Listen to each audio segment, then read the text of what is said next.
And 2020 was already poised to be an historic election long before the coronavirus hit.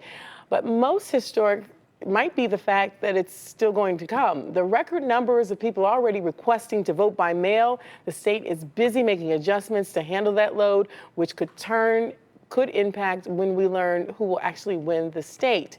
News 5's John Kosick joins us live more. And John, it's my understanding we could be looking at a lengthy process here. Yeah, presidential elections pass. We generally know by the time we go on the air at 11 how the state is going to be called, who wins the state. Well, the only way that happens this year likely is if there's a blowout one way or the other.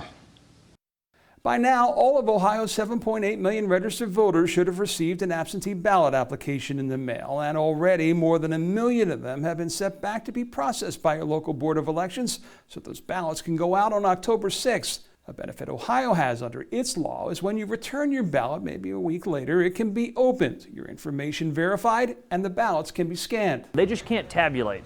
Obviously not until 7:30 on election night. Once we've confirmed all the polls are closed, that's when you can start to add up the numbers. So in Ohio, the absentee votes are actually the first ballots counted in most cases. In most cases, they are the operative words. That's because under Ohio law, all ballots postmarked by the day before the election can be counted as long as they are received in the mail at the BOE up to 10 days after the election. We don't know what that number will be. Maybe tens of thousands or hundreds of thousands of ballots that are yet outstanding. And here's the thing, under Ohio law, we won't know how those votes were cast until 3 weeks after the election. You can release results on election night, that's that unofficial canvass, and then weeks later. So if you were to win the state by 446,000 votes, like Donald Trump did in 2016, those outstanding votes aren't likely to be an issue. But if the margin is closer, like 2004, when George W. Bush only won by 118,000 votes, they might be.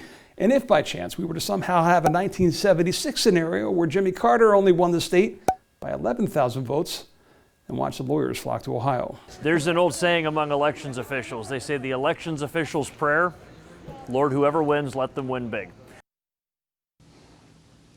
So here's what they're going to do. They're going to change their election night website to show the unofficial results coming in that day, but also the number of outstanding absentee ballots. This way, in those 3 weeks in between the candidates and campaign, if it's close, can make their own determination as to whether or not a race can be called.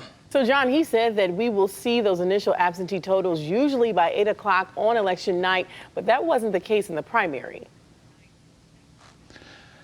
No, it wasn't. If you remember, we went late into the night before we saw those wave of absentee votes. That's because he says it was an entirely vote-by-mail election, and they wanted to wait till they got all the votes processed that were mailed in that particular day.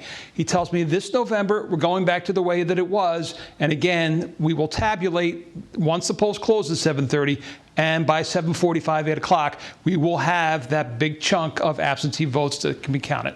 All right. Thanks so much, John. We appreciate it.